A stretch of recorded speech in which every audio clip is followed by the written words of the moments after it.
বন্ধুরা, আজকের ভিডিওতে আপনাদের বলবো যে বর্তমানে কিন্তু পশ্চিমবঙ্গে 2024-এ এনআরসি কিন্তু শুরু হতে চলেছে এবং বর্তমানে স্বরাষ্ট্র মন্ত্রকের তরফ থেকে এনআরসির জন্য কি কি ডকুমেন্টস লাগবে তার কিন্তু লিস্ট কিন্তু জারি করা হয়েছে। এবার সেই জন্য আজকের ভিডিওতে আপনাদের বলবো যে স্বরাষ্ট্র মন্ত্রকের অনুযায়ী বর্তমানে এনআরসির জন্য কি কি ডকুমেন্টস আপনার লাগবে সেটা কিন্তু এই ভিডিওতে আপনাদের বলবো। এই সব ডকুমেন্ট যদি আপনার কাছে না থাকে তাহলে কিন্তু আপনার সঙ্গে অনেক বড় রকমের ঝামেলা হতে পারে অথবা আপনাকে দেশ কিন্তু ছাড়তে হতে পারে। সেই জন্য কি কি ডকুমেন্টস লাগবে অবশ্যই মনোযোগ সহকারে দেখে নিন, ঠিক আছে?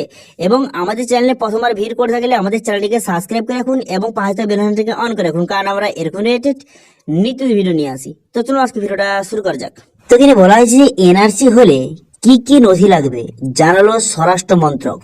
এখানে বলা হয়েছে যে স্বরাষ্ট্রমন্ত্রী অমিত শাহ একাধিকবার হুঁশিয়ারি দিয়েছেন দেশ জুড়ে জাতীয় নাগরিকত্ব পঞ্জি অর্থাৎ এনআরসি কিন্তু করা হবে। তা নিয়ে একদিকে যেমন দেশের বিভিন্ন প্রান্তে ছড়িয়েছে বিক্ষোভ, তেমনি নাগরিকত্বের প্রমাণে কি কি নথি লাগবে সেটা নিয়ে কিন্তু দুশ্চিন্তায় ঘুম উড়েছে অনেকের, ছড়াচ্ছে অনেক রকম গুজবও।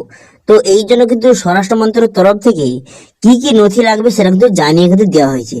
তো এবার 9টি নথির কথা বলা হয়েছে। প্রথম যে কথা বলা হয়েছে সেটা হচ্ছে এই প্রক্রিয়ায় কাউকে নিজের নাগরিকত্ব প্রমাণ করার কথা বলা হবে না, বরং শুধুমাত্র জাতীয় নাগরিক পঞ্জিকায় নাম নথিভুক্ত করার কিন্তু প্রক্রিয়া এটা। অর্থাৎ এনআরসি কিন্তু এই লিস্টে এনআরসি এর লিস্ট কিন্তু জারি করা হবে, সেই লিস্টে আপনার নাম কিন্তু থাকতে হবে। এবার আধার কার্ড তৈরির জন্য, ভোটার তালিকায় নাম তোলার জন্য যে পরিচয়পত্র দিতে হয় সেগুলো কিন্তু এনআরসির জন্য আপনাকে সাবমিট কিন্তু করতে হবে। আপনাকে যে আলাদা করে কোনো ডকুমেন্টস দিতে হবে সেরকম না।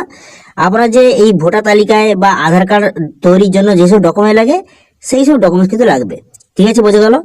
এরপরে আরো বলা হয়েছে আর কি কি ডকুমেন্ট লাগবে। এখানে বলা হয়েছে জন্ম তারিখ, সাল, জন্মস্থান সংক্রান্ত তথ্যই যথেষ্ট।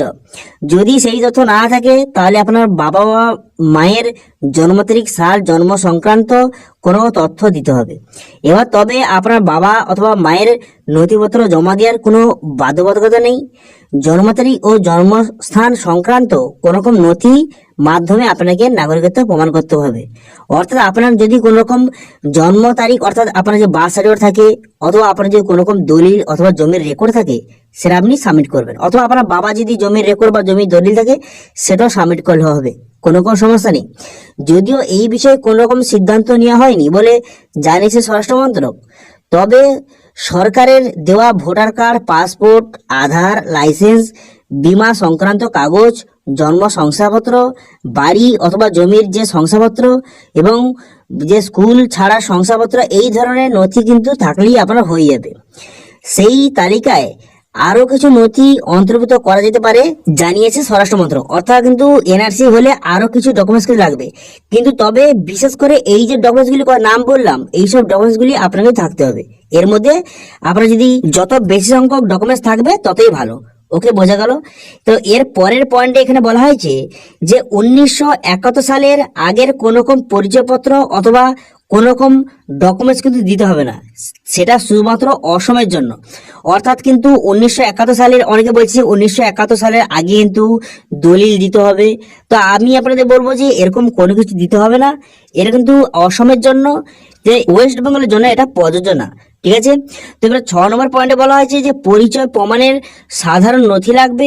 যখন এনআরসি ঘোষণা করা হবে তখন এমনভাবে নিয়ম তৈরি করা হবে যাতে সাধারণ মানুষের কোন রকম যে হেনস্থার শিকার হতে না হয়, ঠিক আছে?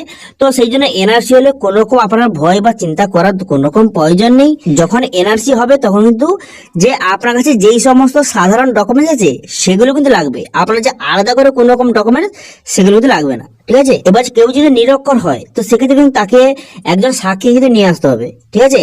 তার যে সমস্ত ডকুমেন্ট সঠিকভাবে আছে নাকি সেগুলো চেক করার জন্য তাকে একজন সাক্ষী নিয়ে আসতে হবে, সেগুলো ডকুমেন্টস দিয়ে সেটা ভেরিফাই করার জন্য। এবার 8 নম্বর পয়েন্টে বলা হয়েছে যাদের ঘর নেই, গরিব, শিক্ষিত নন, পরিচয় কোনো যে পরিচয়পত্র নেই, তো তাদের কি হবে? তো সেক্ষেত্রে বর্তমানে স্বরাষ্ট্র মন্ত্রক তরফ থেকে জানানো গিয়েছে যে এটা পুরোপুরি সঠিক নয়। সমস্ত মানুষের যে কোনো একটি ডকুমেন্টস কিন্তু অবশ্যই আছে, ঠিক আছে, যে কোনো একটা ডকুমেন্টস আপনার দিলে হবে। ঠিক আছে, আপনার Aadhaar card, voter card, PAN card এবং কিন্তু আপনার জমির রেকর্ড অথবা আপনার জমির দলিল, যে কোনো ডকুমেন্ট, অথবা আপনার জন্মের সার্টিফিকেট অথবা স্কুল যে আপনারা যে পাস করেছেন তার সার্টিফিকেট, যে কোনো একটা ডকুমেন্টস কিন্তু আপনার অবশ্যই কিন্তু থাকতে হবে, এবং সেটা দিয়ে আপনি এনআরসির জন্য খুব সহজে ভেরিফিকেশন কিন্তু করতে পারবেন। ঠিক আছে, এবার এখানে 9 নম্বর পয়েন্টে বলা আছে আদিবাসী এবং মহিলা এবং জমিবিহীন তৃতীয় লিঙ্গ এদের ক্ষেত্রে কিন্তু এর কোনো প্রভাব কিন্তু পড়বে না। অর্থাৎ আপনারা বুঝতে পারছেন যে এনআরসির জন্য যে আলাদা করে কোন রকম ডকুমেন্টস লাগবে সেরকম কিন্তু নয়। আপনার কাছে যদি আধার কার্ড থেকে থাকে অথবা ভোটার কার্ড এবং কিন্তু আপনার প্যান কার্ড, রেশন কার্ড এবং কিন্তু আপনার জমির দলিল এবং জমির রেকর্ড, এই সব সাধারণ ডকুমেন্টস কিন্তু লাগবে। ঠিক আছে, আপনার যে আলাদা করে কোন রকম ডকুমেন্টস দিতে হবে এরকম কিছু না। এবার নেক্সট ভিডিওতে আপনাদের দেখাবো যে কেন্দ্র সরকারের তরফ থেকে নতুন একটি পোর্টাল কিন্তু লঞ্চ করা হচ্ছে। সেই পোর্টালে কিন্তু এইসব যে ডকুমেন্টস লাগবে এইসব ডকুমেন্টস কিন্তু সেখানে আপলোড কিন্তু করতে হবে। এনআরসির জন্য আপনাকে ডকুমেন্টস নিয়ে কোথাও যেতে হবে না, আপনি বাড়িতে বসেই আপনি মোবাইল থেকে ডকুমেন্টস কিন্তু নতুন একটি পোর্টাল লঞ্চ করা হবে, সেই পোর্টালে কিন্তু ডকুমেন্টসগুলি আপলোড করলেই আপনার নাম কিন্তু এনআরসি লিস্টে চলে যাবে। তো সেই জন্য নেক্সট ভিডিওতে আপনারা দেখাবো যে গভর্নমেন্টের তরফ থেকে কি নতুন পোর্টাল লঞ্চ করা হচ্ছে, অথবা সেখানে আপনি ডকুমেন্টস কিভাবে আপলোড করবেন, সেখানে ডকুমেন্টস আপলোড করার পর কিভাবে ভেরিফিকেশন করবেন এবং আপনার নামটা এনআরসি লিস্টে কিভাবে তুলবেন, সেটা কিন্তু নেক্সট ভিডিওতে আপনাদের বলবো। এবং সেটা নিয়ে ভিডিও দিলে অবশ্যই কমেন্টে জানাবেন। ঠিক আছে, তো এটা ছিল আজকে আপডেট। ভিডিও ভালো লাগে তাহলে ভিডিও একটা লাইক করে দেবেন এবং ভিডিও কিন্তু বন্ধুর সঙ্গে শেয়ার করে দেবেন। এবং আমাদের চ্যানেলে প্রথমবার ভিজিট করে থাকলে আমাদের চ্যানেলটিকে সাবস্ক্রাইব করে রাখুন এবং পাশে থাকা বেল আইকনটাকে অন করে রাখুন, কারণ আমরা এরকম রিলেটেড নিত্য ভিডিও নিয়ে আসি। আজকে ভিডিওটা এই পর্যন্ত, দেখা হচ্ছে নেক্সট ভিডিওতে। Thank you.